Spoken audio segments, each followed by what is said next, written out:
ஹர ஹர சங்கர ஜய ஜய சங்கர ஹர ஹர சங்கர ஜய ஜய. எப்படிப்பட்ட கஷ்டங்கள் நமக்கு வந்தாலும் அதிலிருந்து நம்மால் மீண்டு புத்துணர்ச்சி பெற்று வாழ்க்கையில் முன்னேற்றம் அடைந்துவிட முடியும். தன்னம்பிக்கையோடு செயல்பட்டால் எப்படிப்பட்ட பிரச்சனைகளில் இருந்தும் வெளிவந்து விடலாம். ஆனால் கண்ணுக்கு தெரியாத கண் திருஷ்டியினாலும் கெட்ட எண்ணம் கொண்டவர்களின் வயிற்றெச்சல்களாலும் பாதிக்கப்பட்டவர்கள் எப்பாடுபட்டாலும் வெளியில் வருவது மிகவும் சிரமம். கண்ணடி பட்டால் அதற்கான கஷ்டத்தை கட்டாயம் நாம் அனுபவித்துத்தான் ஆக வேண்டும். இது பல பேருக்கு நன்றாகவே தெரியும்.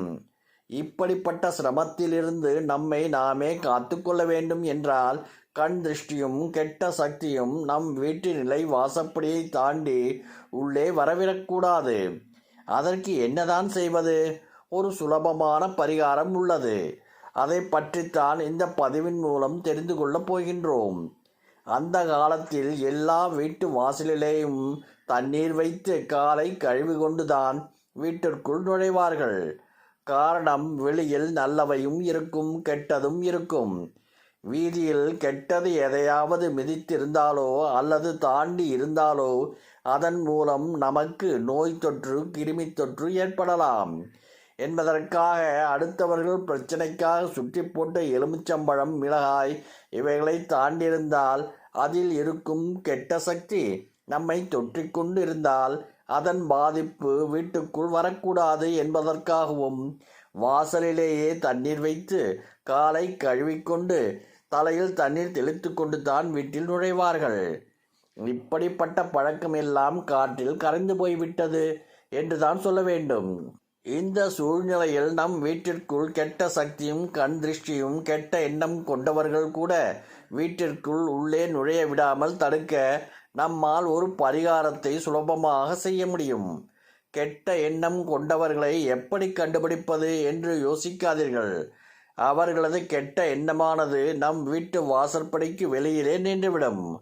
அதற்கு ஒரு கைப்பிடி அளவு கல்லுப்பு, சதுர வடிவிலான சிகப்பு துணி, சிகப்பு நூல் மட்டும் போதும். ஞாயிற்றுக்கிழமை அன்று மாலை 6 மணி முதல் 6:30 மணிக்குள் கைப்பிடி அளவு கல் உப்பினை உங்கள் உள்ளங்கையில் எடுத்துக்கொண்டு குல தெய்வத்தை மனதார வேண்டிக்கொண்டு குல தெய்வத்தின் சாட்சியாக கெட்ட எண்ணம் பிடித்தவர்களும் கெட்ட சக்தியையும் கண் திருஷ்டியையும் இந்த வீட்டிற்குள் நுழையக்கூடாது என்று மனதார சொல்லி அந்த உப்பு சிவப்பு துணியில் வைத்து சிவப்பு நூலால் 3 முடிச்சுக்கள் போட்டு உங்கள் வீட்டு நிலை வாசப்படியில் நடு பகுதியில் மாட்டிவிட வேண்டும்.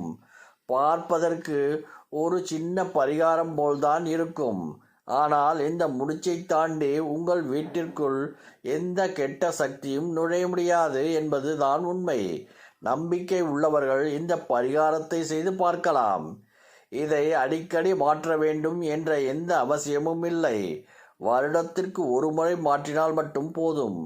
ஆனால் தினந்தோறும் வீட்டில் விளக்கு ஏற்றும் சமயத்தில் தூபம் காட்டுவது மிகவும் அவசியம். ஹர ஹர சங்கர ஜய ஜய சங்கர ஹர ஹர சங்கர ஜய ஜய